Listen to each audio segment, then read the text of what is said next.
Bienvenue dans le podcast Luxurytel, le pouvoir du Web3. Je suis Sabine et je suis ravie de partager avec toi ma nouvelle passion pour le Web3.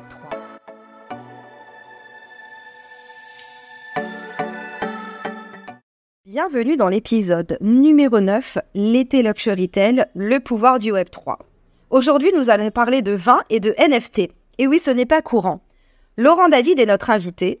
Laurent David est le président de la OneTech et copropriétaire de Château Edmus, qui est un vignoble situé à Saint-Émilion. Château Edmus cultive principalement du merlot et du cabernet franc sur un terroir qui est composé de graves et de sous-sols sableux. Et Laurent est entré tout de suite dans le vif du sujet en nous racontant comment se passaient les vendanges. Hier, on a fait les vendanges hier matin. Donc, vous amenez au chai des grappes que l'on coupe à la main, que l'on pose dans des cagettes. On met les cagettes les unes sur les autres de façon à ce que ça ne s'écrase pas. Donc, on fait vraiment très attention. On les amène au niveau du chai et à ce moment-là, on sépare la rafle qu'on enlève des baies. Et les baies, vous avez des baies, certaines sont un peu abîmées, d'autres sont un peu sèches, etc. Quand on a eu un été un peu compliqué. Donc là, il faut vraiment trier de façon drastique. Alors, il y a un tri manuel fait par l'homme. Et ensuite, il y a un tri par vibration qui laisse tomber les polas. Et ensuite, il y a un dernier tri par densimétrie. En fait, ça passe dans un bain. On règle le bain à une certaine densité et tout ce qui n'a pas la bonne densité flotte. Et tout ce qui est bon va au fond. Et là, vous avez un truc qui le prend, qui le ramène, qui le fait tomber dans la cuve. Et là, vous avez juste des billes parfaites. C'est du caviar, c'est magnifique à voir. C'est vraiment la crème de la crème. Ces baies qui tombent entières dans la cuve vont s'écraser les unes par rapport aux autres et on commence à avoir des jus qui apparaissent. Et donc, quand les jus vont au fond et en haut, vous avez les pépins et les peaux qui remontent. Et en fait, pas dans les pépins, mais notamment dans la peau, il y a toute la couleur, il y a tous les tanins, il y a tous les anthocyanes qui sont très bons pour votre corps. Et donc, il faut faire en sorte que le jus puisse sortir tout des peaux. Et donc, il faut mélanger, il faut touiller. Alors, on n'a même pas commencé notre podcast que déjà, moi je suis captivée. Alors nous, vous savez qu'on est dans le luxe. Avant qu'on se présente, je fais un petit lien avec ce que vous venez de me dire. Déjà, j'ai l'impression qu'on est sur comme des cultures perlières, où on va regarder vraiment la qualité de la perle, ce qui se passe au Japon, et vraiment on va faire un tri parmi les perles. Et là, c'est un peu ce sentiment, je fais toujours le lien avec le luxe. Et moi, j'ai travaillé pour Nespresso, à la Nespresso Academy, et on parlait de la drupe pour les graines de café, et où tout était sélectionné également à la main. Et on retrouve ce travail de la main qui fait partie de l'essence même de la définition du luxe. C'est ça. L'Instagram d'hier soir que j'ai posté, j'ai appelé ça, vous le trouverez, je crois que c'est en story, j'ai appelé ça le caviar d'Edmus, le caviar, les baies parfaites. Et j'ai mis satisfaction dessous. On était sur votre Instagram, mais on n'a pas vu celui-ci. Alors, j'ai deux Instagram. J'ai celui le mien perso, qui est l'aventure d'Edmus. J'ai le côté le backstage. Et puis, il y a celui du château Edmus, en bas là, où là, je parle plus de l'actualité du domaine, etc. Et donc, voilà, quand on a travaillé, vous voyez, pendant une année à soigner cette vigne, à l'accompagner, au final, elle vous donne ça, mais c'est satisfaction. Je ne peux pas m'empêcher de parler de satisfaction et de mettre la musique des Rolling Stones, Satisfaction. Voilà. On va changer gueule et on va mettre ça. Non. C'est vrai, c'est très satisfaisant. En fait, c'est un métier, quand on parle de luxe, pour moi, c'est aussi lié souvent un peu à la patte de l'artisan, l'artisanat d'art. Et je pense que dans le métier du vin, moi, je m'en suis rendu compte parce qu'au départ, c'était pas vraiment mon credo, mais les gens aiment savoir qui fait le vin. Parce que je pense qu'ils ont besoin de faire confiance à la personne. Est-ce que je partage ses valeurs? Est-ce que je le vois vraiment en action? Est-ce qu'il ne me raconte pas des bêtises? Est-ce qu'il sait de quoi il parle? Pourquoi lui, il fait quelque chose de différent? En quoi ce différent, c'est mieux? Voilà, tous ces partis pris, en fait, tous ces gestes qui sont des gestes techniques, mais qui sont aussi des gestes sur lesquels on a réfléchi en avant pourquoi on voulait le faire. Par exemple, je vous le dis, on n'écrase pas le raisin. C'est trop violent. Quand vous faites ça, vous écrasez notamment des pépins. Et les pépins, des fois, c'est un petit peu amer et ça vous donne de l'amertume. Donc, on fait un truc qui prend vachement plus de temps parce qu'on laisse en fait la nature faire et ça s'écrase naturellement. Mais derrière, ce qu'on extrait est meilleur. Il y a plus de risques parce que pendant ce temps-là, ça peut s'oxyder. Donc, il faut vraiment surveiller la cuve. Il faut dormir à côté de la cuve. Elles sont juste là derrière la porte. Donc voilà, c'est tout ça qui fait qu'au final, il y a un vin qui a une philosophie, une approche différente. On aime, on n'aime pas. Il y a une histoire de goût. C'est primordial. Et le sens et le pourquoi et le comment, je pense que dans le luxe et dans l'art, c'est très important. Alors c'est vrai, dans le secteur du luxe, on a souvent tendance à parler de la mode. Et moi, j'explique souvent que la mode fait partie du luxe. Dans la famille du luxe, j'ai mes produits de luxe, l'horlogerie, la joaillerie, la beauté, les parfums, les cosmétiques. Et j'ai le luxe d'expérience. Pour moi, le luxe d'expérience, c'est tout ce qui va être vin et spiritueux, l'hôtellerie, l'art de vivre, l'art de la table, les transports. On est sur deux types de luxe, mais c'est le secteur du luxe, l'industrie du luxe. Et d'autant plus, tout ce qui est vin et spiritueux, c'est le rayonnement de la France à l'international. Nos appellations, ce sont des appellations contrôlées. Saint-Émilion, même si j'ai la technique, même si on a toute la technique et qu'on pourrait refaire avec des terrains de raisin en Californie, on pourrait refaire la même chose en termes de technique, je parle, hein. Mais ça pourrait pas s'appeler Grand Cru Saint-Émilion parce que c'est pas créé dans la ville de Saint-Émilion. Et ça, c'est notre particularité. On s'en rend pas forcément compte, mais c'est tellement quelque chose qui est important pour promouvoir le luxe à la française, tout ce qui est vin et spiritueux.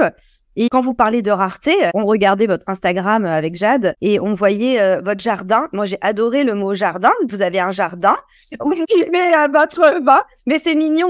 Mais finalement, cette rareté, cette finesse, ce qui va faire la différence, comme vous le disiez, on y adhère ou pas, à la philosophie ou pas. Dans l'industrie du luxe, on n'a pas que des gens bling bling. On peut avoir des gens, des passionnés, des connaisseurs qui aiment se retrouver, qui apprécient. Et c'est ça qui est intéressant, je trouve. Et du monde entier, d'ailleurs. Du monde entier. Et je pense, enfin, encore une fois, le luxe, ça peut être décrié, mais le luxe, c'est quand même l'exception, c'est quand même un savoir-faire, des matières. Et je vois des grandes maisons, que ce soit les Hermès, les LVMH, qui ouvrent leurs ateliers de temps en temps. Donc, ils montrent ce savoir-faire, des gens qui pendant des années vont apprendre ce geste pour faire ce point, les dentelières de chez Chanel, les grandes maisons de couture, c'est des gens pendant des années, ils vont apprendre un geste pour le reproduire à la perfection. Des amis, leur fils fait des études là-dedans et actuellement, il apprend la technique pour coudre les plumes. À plumassier, les plumassiers. Voilà, et avant d'y arriver, mais c'est des heures et des heures. Il y a des gens, au bout de 10 ans, ils n'arrivent pas à le faire. Et je trouve qu'il y a des maisons qui mettent en avant aujourd'hui ces artisans. On voit dans un sac à Hermès le nom de l'artisan qui a signé celui que vous avez fait. Et je pense que le côté bling-bling, les gens qui vont apprécier cette exception, ce savoir-faire, derrière, ils doivent aussi adhérer à la philosophie. Jacques Mus, sa personnalité, elle est autant touchante qu'un Pharrell Williams qui va inspirer d'autres choses, d'exception, de gens qui ont un goût exceptionnel et qui savent amener, synthétiser l'air du temps avec un produit et des matières. Et pour moi, dans le vin, il y a une partie de création qui est liée à ces produits d'exception. Nous, c'est pas un cuir, c'est pas des plumes, c'est pas des diamants, mais c'est un terroir. C'est un terroir qui est juste unique. Il est là, il est millénaire et la vigne a cyclé. Et ça, on ne peut pas l'amener ailleurs. Comme vous l'avez dit, il y a d'autres grands terroirs ailleurs. Je dis pas, la question n'est pas là. On a ça et les terroirs de France, ils sont tellement différents entre le nord et le sud, l'est et l'ouest, chaud, froid, méditerranéen, dans les Alpes. On peut faire du vin à différents endroits, humide, pas humide. On a tous les cépages du monde. Et puis le savoir-faire, les plus grandes universités, les plus grandes écoles d'œnologie, elles sont françaises. On fait du vin, du très bon vin dans le monde entier, c'est pas un problème. Mais on vient se former en France. Tous les œnologues que j'ai vus qui font les grands vins ailleurs, ils sont passés en France. C'est comme tous les grands cuisiniers. Ils sont venus apprendre à faire des carottes et à faire des petits dés parfaits avant de faire la créativité qu'ils ont aujourd'hui dans leur pays. Mais c'est en France qu'on se forme à ces choses-là. Parce que c'est millénaire, parce qu'il y a une obsession, une passion pour le beau, pour ces choses-là. Et je suis parti un peu là. Je sais pas si on devait parler de ça. Non, mais moi j'adore. Mais moi, j'ai pris un bouton et je suis parti. Désolé. Mon lien parce que ça me fait penser, déjà le luxe pour moi ça vient de Versailles. Versailles, on en a parlé la semaine dernière avec la visite du roi d'Angleterre où on voit tout ce savoir-faire. Alors ça a fait rire certaines personnes. Moi je trouve que c'est incroyable de pouvoir recevoir des rois encore en France dans le château du roi le plus connu du monde. Mais pour faire le lien avec notre sujet du podcast et le Web3, on parle depuis tout à l'heure de la transmission du savoir-faire qui pour moi est primordial. Mais finalement, ces jeunes que vous accueillez actuellement, parce que c'est pendant les vendanges, comment vous leur expliquez après votre démarche liée avec le Web3? En fait, c'est quoi cette transition de la transmission du savoir-faire jusqu'à aujourd'hui, cette nouveauté? On voit le logo de la WineTech, on en parlera tout à l'heure, mais par rapport à la production, vous intégrez le Web3. Alors, je dis le mot Web3. Voilà, l'idée, c'est un petit peu de faire ce lien avec cette première question. Mais en fait, c'est eux qui me l'ont appris. C'est eux qui viennent avec ma fille, les ados que j'ai autour de moi. Le numérique, c'est leur point d'entrée au monde. On va pas se voiler la face. C'est pas des livres, c'est pas des magazines, c'est pas la télé, c'est peut-être le cinéma, c'est peut-être des séries, mais leur point d'entrée pour s'informer, pour s'ouvrir, pour connaître, pour comprendre, pour dialoguer, pour rencontrer, pour draguer, pour créer des relations, c'est le numérique. Et donc, c'est le téléphone, c'est l'ordinateur, c'est la tablette. Donc, c'est par là que c'est la fenêtre par laquelle ils voient le monde. Moi, j'ai eu la chance, par mes expériences précédentes, de baigner dedans. J'ai lancé l'iPhone en France, donc je suis un peu coupable aussi de ça. Ouais, je plaide coupable, mais ça a changé la vie des gens. Et je pense pas, bien sûr, il y a des excès, bien sûr, des mauvaises choses, mais c'est comme tout, il faut savoir les doser. C'est comme le vin, c'est comme l'alcool, il faut savoir le doser pour trouver un équilibre. Mais c'est quand même quelque chose qui est juste extraordinaire. Cette tablette, ce truc qui vous amène dans le monde entier en une seconde, qui vous trouve une réponse, qui vous relie à vos amis qui sont partis, à ma famille. Moi, j'adore, je suis en contact avec eux, avec ça, et tout le temps, et je reviens. Donc eux, ils arrivent avec ces outils-là que moi, j'appréhende pas de la même façon qu'eux, bien sûr, parce que j'ai mon âge, j'ai mon expérience. Quand j'en vois qui viennent me voir à la WineTech il y a 2 ans et qui me disent ouais, nous, on est spécialisé Web3 crypto et on veut se lancer dans le vin. Je dis attends, crypto, ça j'ai entendu parler, Web3 pas du tout, explique-moi. Puis on voit 1, 2, 3 startups qui arrivent, des gens brillantissimes, qui ont 22, 23 ans, qui font des études ou pas, qui veulent entreprendre et qui ont ce sentiment qu'il peut se passer quelque chose, qui sont des passionnés de vin. Ils me disent non, mais il y a un truc à faire dans le vin et qui m'explique. Et là, je me dis, attends, ouais, là, il se passe un truc, effectivement, et il se passe vraiment un truc. Donc, on a regroupé au sein de la WineTech tous ceux qui voulaient collaborer là-dessus. Il y a une quinzaine d'entreprises, une dizaine maintenant, qui nous ont rejoints. On leur a dit, mais qu'est-ce qu'on peut faire ensemble pour évangéliser, pour expliquer, parce que ces concepts, ils sont pas forcément accessibles de façon intuitive à tout le monde. Donc, on a rédigé un livre blanc. On explique en 10 points, toc, comment ces technos peuvent avoir un impact sur ce monde du vin, cette filière du vin. Moi-même, j'ai décidé de faire un test, de prouver, parce que c'est bien beau d'en parler, mais à un moment donné, il faut aussi démontrer, prouver. Et donc, j'ai fait un test qui a très bien marché. D'ailleurs, on va plus loin maintenant avec ce qu'on est en train de réaliser. Donc voilà, ce sont des rencontres, c'est de l'ouverture, c'est un pragmatisme. Et puis, moi, j'ai pas de barrière. Voilà. On me dit, mais attends, le numérique et le vin, mais ça n'a rien à faire ensemble. Mais non, ça a tout à faire ensemble. Absolument tout. Il faut pas les opposer. Il faut le comprendre, il faut le tester, il faut se tromper, il faut essayer. Mais c'est ces 2 univers qui se rencontrent et qui ont beaucoup à partager, beaucoup à s'apporter l'un l'autre aussi. Pour revenir, nous, on a lu votre livre blanc et pour les personnes qui vont nous écouter, les sujets, les 10 points, on a la traçabilité, la contrefaçon, la transmission des royalties, tout ce qui est en lien avec la spéculation, recruter une nouvelle audience, parce que nouvelle audience, les nouveaux canaux de distribution, la communication avec les clients, créer une nouvelle expérience, créer des collections, ça vous allez nous parler, et tout ce qui est RSE, tout ce qui est lié à l'environnement. Alors quand on a ces points, ça nous paraît tellement cohérent, ça nous paraît tellement vrai, on a juste rajouté le mot Web3. Et pour moi, c'est grâce à ces nouvelles technologies, à ces startups que vous avez évoquées, qu'on va pouvoir justement améliorer cette expérience. Peut-être en parlant un petit peu, donc c'est vrai que depuis tous les podcasts qu'on a fait, on parle d'acculturation du vocabulaire. Et en fait, avec Jade, qui est ma collaboratrice, c'est un prénom que vous devez apprécier apparemment, en lisant le livre blanc, mais c'était tellement clair. Et en effet, ça crée du sens, ça fait sens quand on voit ce que tout ce qui est blockchain, ça peut entraîner par rapport à la contrefaçon, à avoir l'origine, d'où va venir notre vin, de créer des collections, des clubs d'appartenance. Et là, je mélange toutes mes questions. Mais est-ce que vous pouvez finalement nous raconter le début, quand il y a en 2021, c'est en 2021 que vous avez fait votre NFT avec l'artiste tatoueur? Oui. On a un vin, on est une toute petite exploitation méticole, un hectare 68, c'est tout petit, c'est un jardin. Mais on fait déjà quand même 3 cuvées à cet endroit-là, donc ça déjà c'est assez atypique. Et dans les cuvées qu'on fait, on en fait une, on a pris un de nos 2 cépages, on a Cabernet Franc et Merlot, c'est nos 2, les cépages, c'est les vins, les raisins, donc c'est 2 raisins différents. Et on a pris le Cabernet Franc qui est le plus aromatique, le plus compliqué, le plus caractériel. Quand on sait travailler avec lui, ça peut donner des choses extraordinaires. On a décidé de faire un 100% Cabernet Franc. Et ça déjà, à Saint-Émilion, où on se trouve, ça se fait quasiment pas ou très peu. Et donc, déjà, on était sur quelque chose qui était assez particulier, qui avait un caractère marqué. Et on est allé un peu plus loin, c'est-à-dire que c'est un vin qu'on a fait naturel, sans entrant de la chimie du pétrole. C'est un vin qu'on laisse s'élaborer gentiment. On le met dans une cuve qui a une forme d'œuf, parce que ça le protège de l'oxygène, ça le referme, ça le maquille pas, ça lui apporte pas du boisé. On reste vraiment sur l'éclat du fruit, enfin le côté cristallin de ce vin. Et surtout, on n'amène aucun sulfite. Le sulfite, c'est un peu le conservateur du vin. C'est ce qu'un vin ne s'oxyde pas et qui peut rester... voilà. Donc, on a fait un vin naturel qui a été apprécié par la critique. On a eu des très bons retours. Et on s'est dit, nous, on est un petit domaine. Il faut qu'on se fasse connaître parce que notre travail, qu'on fait tous ces efforts, si personne ne le sait, ça sert à rien. Donc, on s'est dit, tiens, il faut qu'on crée on va créer des doubles bouteilles, des magnums. Donc, c'est déjà des plus gros contenants. Enfin, c'est un très bel objet. Donc, vous voyez rien. Voilà. Mais c'est un bel objet. Enfin, c'est un objet qui physiquement, est assez imposant. Il y a une certaine élégance. Enfin, voilà, c'est quelque chose de plutôt joli. Donc on avait déjà ce contenant. On avait le raisin, on avait le contenant.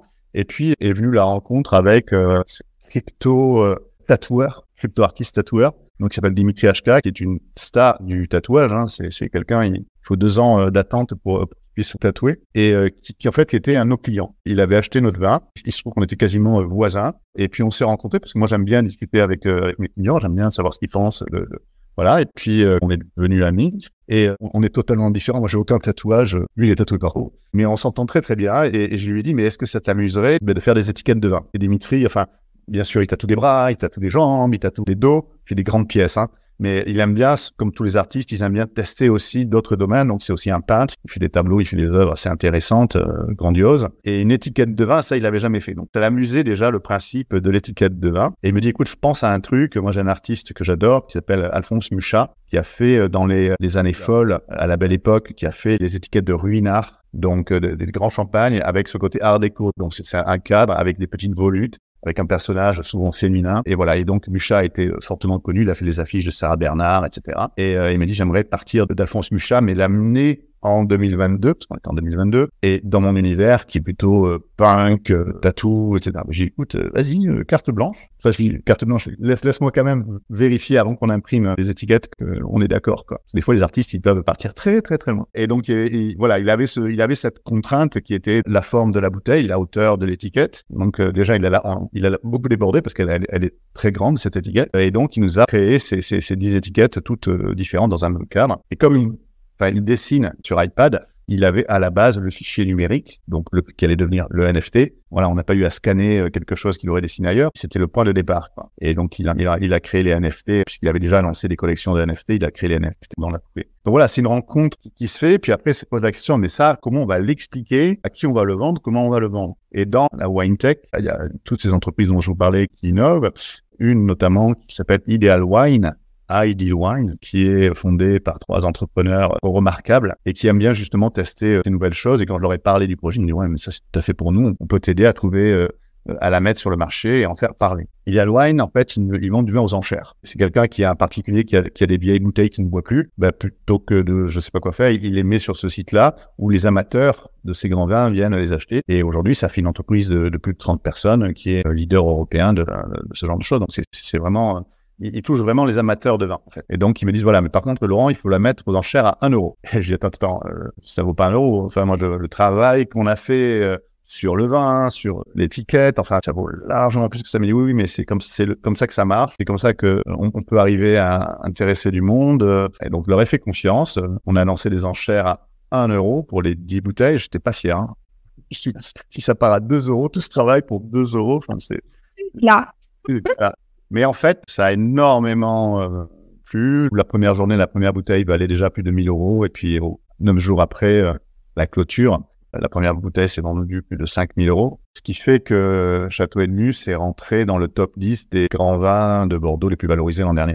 Donc, ce qui était totalement miraculeux, enfin, et surprenant. Mais voilà, c'est donc la combinaison d'un artiste avec son âme et sa création et son point de vue, avec un vin, et c'est tout ça voilà, et c'est ensuite une entreprise, une start-up qui nous aide, et puis de la chance, on va pas se voiler la face, hein.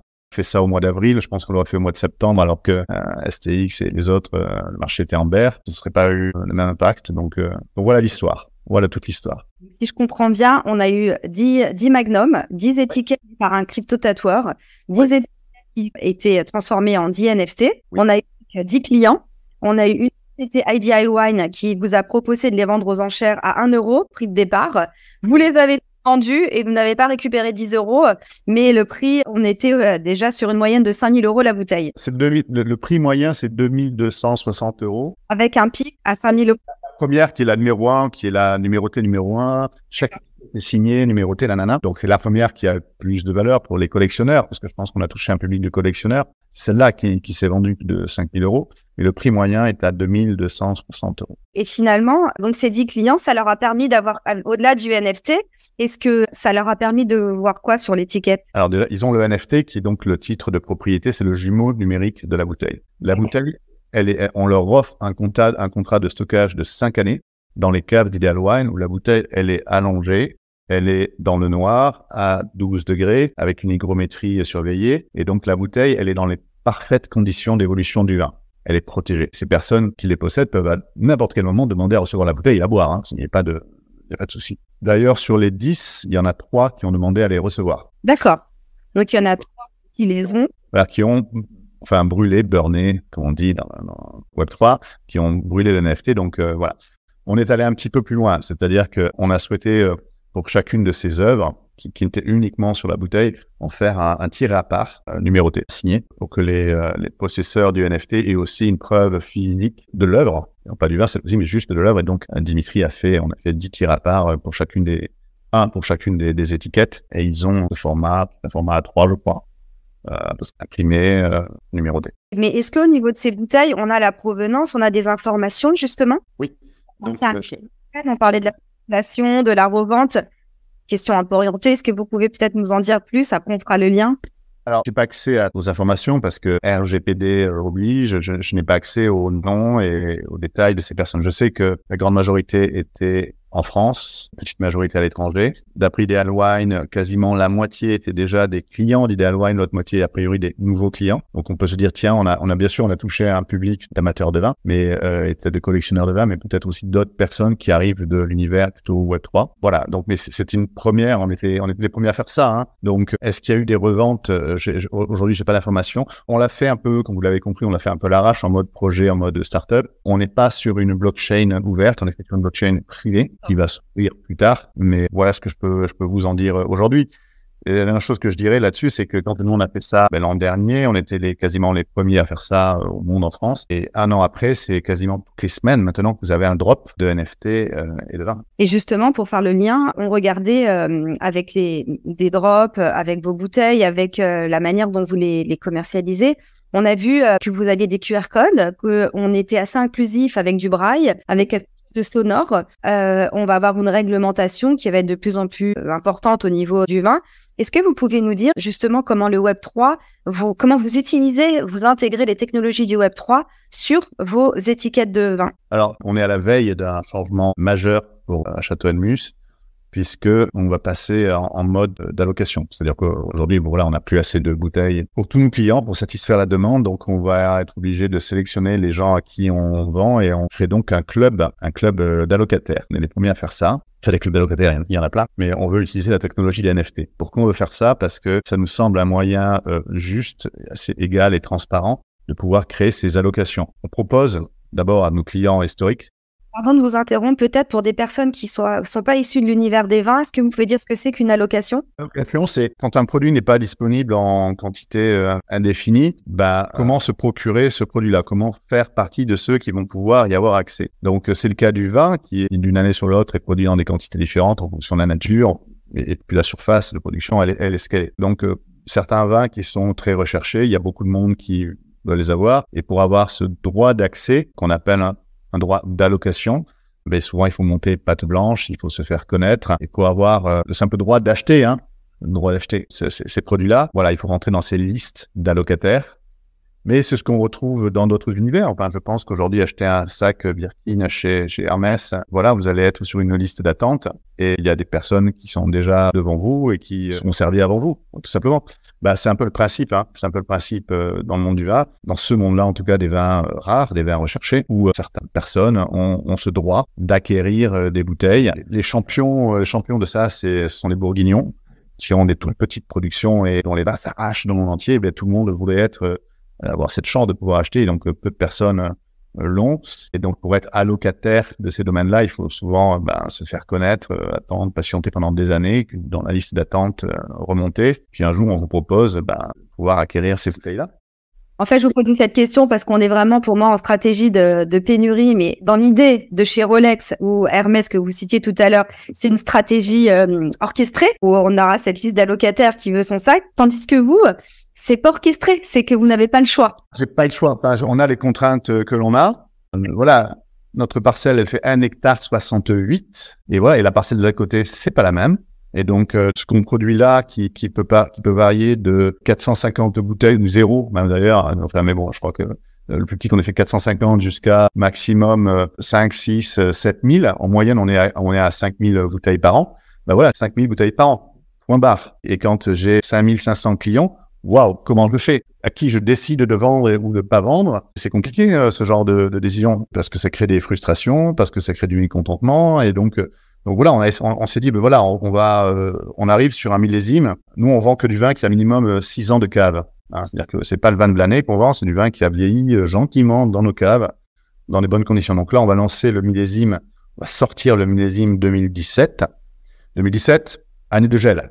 boum, alors déjà, vous perdez une partie de votre production. Et on se retrouve qu'avec 2574 bouteilles. Et j'en ai pas une de plus. Je peux pas l'inventer. Donc, quand on vend en moyenne 5000 bouteilles par an, ben là, j'en ai que quasiment pour la moitié de mes clients. Ah, et là, comment je fais? Du Club Enmus. Donc voilà. Donc, ce qu'on a fait, on a proposé à nos anciens clients, on leur a dit, il y a déjà quelques semaines, voilà ce qui se passe cette année. On préfère vous le dire tout de suite. Donc, déjà, on a fermé la boutique en ligne depuis le 1er janvier. Plus personne ne peut acheter nos vins. Ça, c'est créé du mécontentement, mais c'est comme ça. Et on les a informés en leur disant, vous nous suivez depuis des années, vous nous êtes fidèles, on vous propose en avant-première peut-être de rejoindre ce club. Et c'est normal de récompenser la fidélité des gens qu'on connaît, qui sont là. Donc ça me choque pas. Ce qu'on essaie de faire, c'est par contre avoir un process de sélection qui soit transparent. Et donc on a créé un petit questionnaire en ligne, un Typeform avec 7 questions. Et on demande aux gens, ce que le vin évoque pour eux. Est-ce qu'on est en adéquation? Est-ce qu'on partage les mêmes valeurs? Nous, on fait tout pour faire des vins sans chimie, des vins naturels, purs. On est certifié biodynamie. Et donc, moi, je pose la question, est-ce que pour vous, c'est important, moyennement important ou très important? Je vous laisse deviner qui sont les gens qu'on va sélectionner. Mais si quelqu'un... moi, je respecte tout à fait. Quelqu'un me dise, non, moi, ça m'est égal. Très bien. C'est pas un jugement de valeur, mais c'est pas nos valeurs. C'est tout. Et donc, je préfère aujourd'hui que mes vins, ils aillent entre les mains des personnes qui vont partager ces mêmes valeurs, plutôt qu'au mauvais endroit. Donc ça, c'est légitime. Et donc, on a un processus de sélection qui est transparent. Il y a aussi un ordre d'arrivée, premier arrivé, premier servi. C'est normal. Et puis, il y a cette adéquation avec la philosophie, avec notre travail, qui me semble importante. Et ça, c'est la première chose, processus de sélection. Et deuxième chose, c'est que, quand vous êtes allocataire, quand vous aurez donc cette carte d'allocataire, parce qu'on crée des cartes d'allocataire, des cartes de membre de club, qui correspond à un nombre de bouteilles. Est-ce que vous voulez 6 bouteilles, 12 bouteilles ou 24 bouteilles?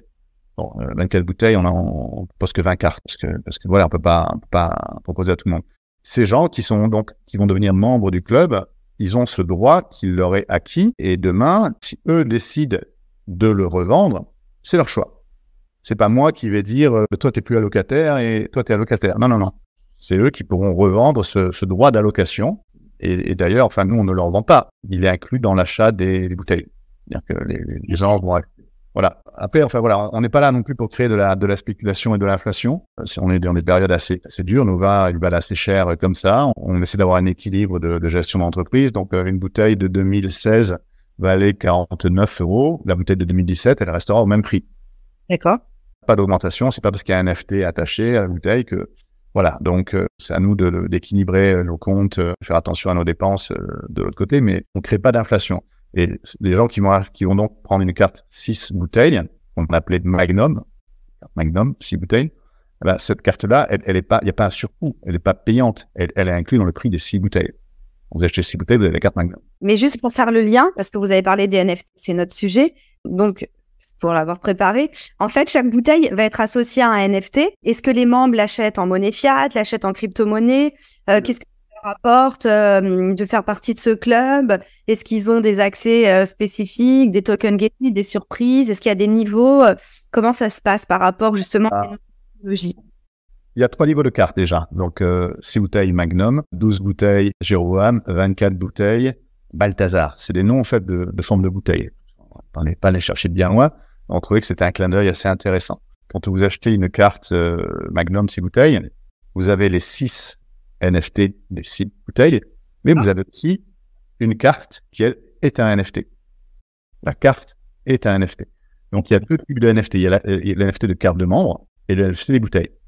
Chaque personne peut décider à un moment donné j'ai 6 bouteilles, je veux en revendre 3 parce que comme ça me permet de me payer ma consommation. Encore une fois, ces bouteilles, elles ne seront disponibles que pour les membres du club. Elles ne sont pas disponibles ailleurs. Donc, quelqu'un peut décider de les revendre pour se payer sa consommation.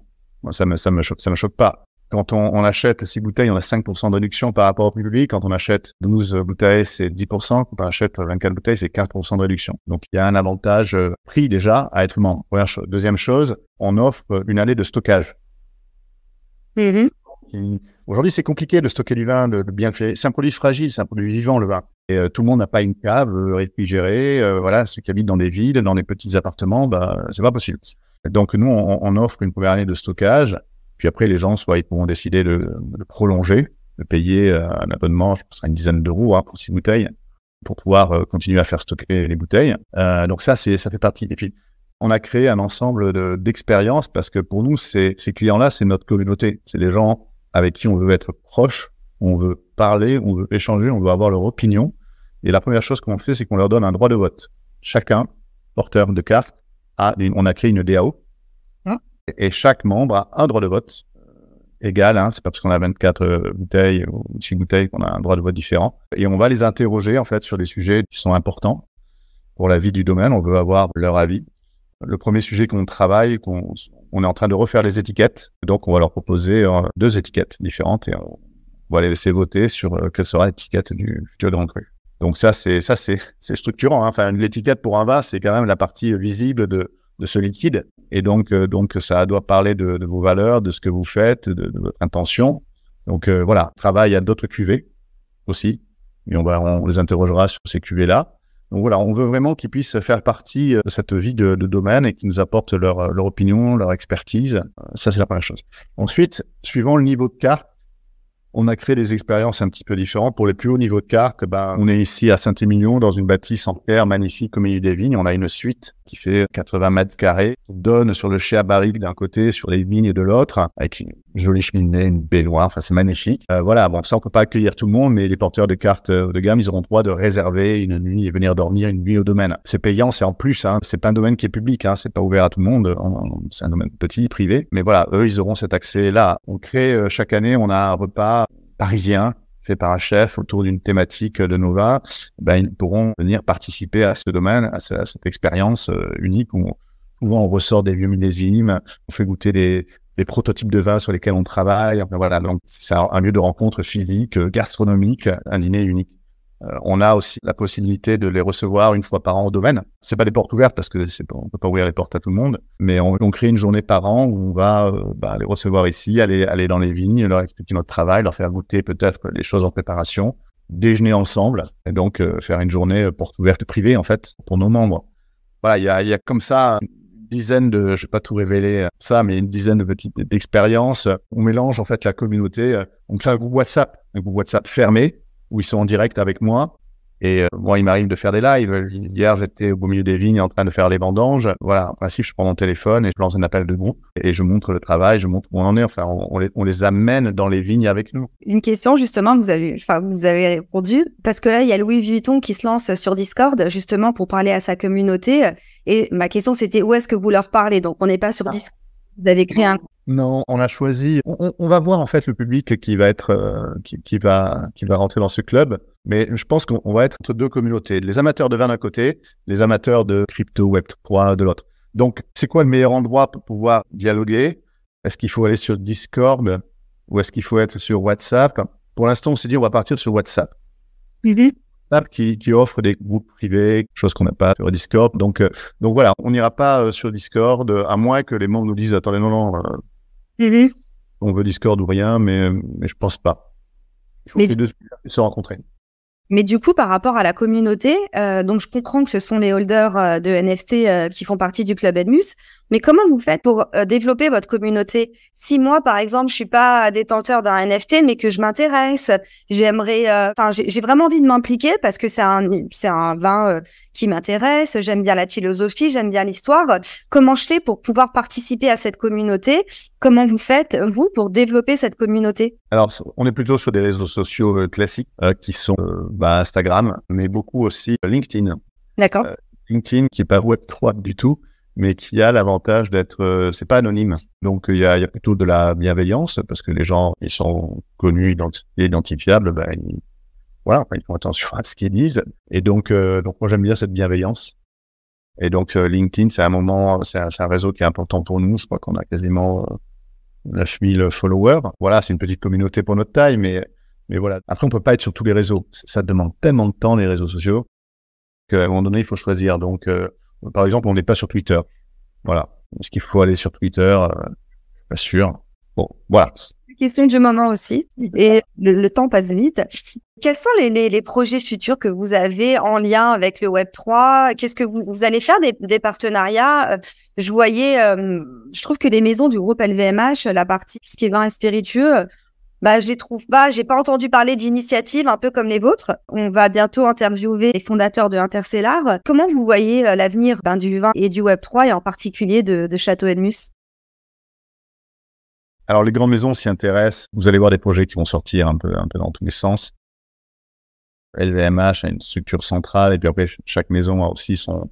Je parle un petit peu d'eux parce qu'on les connaît, ils font partie de la wine tech et c'est des gens remarquables, LVMH. Donc voilà, après, chaque maison a son indépendance, sa propre histoire, mais il y a des choses qui vont sortir, c'est évident. Comme je vous disais, il y a 1 an, on était les premiers à faire un drop dans le monde du vin. Personne ne comprenait ce que c'était. Là, c'est 1 par semaine. Donc, il y a quand même une accélération qui est forte. Je pense qu'on est encore en phase de test, phase d'apprentissage. C'est pas des déploiements à grande échelle. Nous, c'est un changement radical, puisqu'on bascule totalement dans cet univers-là. Les nouvelles ne seront pas disponibles autrement. Nous, c'est assez drastique, mais on n'a pas peur. Et d'autres, ils vont plutôt en phase de test. Et voilà, la semaine dernière, le château Smith-Olafite, oui, où était reçu le roi d'Angleterre, voilà, a fait un drop d'une collection de 90 Magnum qui s'est vendu en 15 secondes, je crois. Donc, vous voyez, ces grands domaines très prestigieux, qui sont des locomotives pour notre secteur, ça y est, ils testent, ils vont très vite, ils apprennent, et puis derrière, ça va se généraliser. Moi, comme je vous l'ai expliqué, il y a 10 bonnes raisons pour que le vin et le Web3 vont se rencontrer. Donc, après le secteur du luxe, après le secteur de la mode, c'est le secteur du vin pour lequel c'est totalement adapté. Donc voilà. Donc pour Edmus, c'est la première étape, c'est le lancement de ce club, qui est le concept de club allocataire. Pour l'expliquer, vous voyez, on a passé 1 heure ensemble et j'espère que j'ai été clair.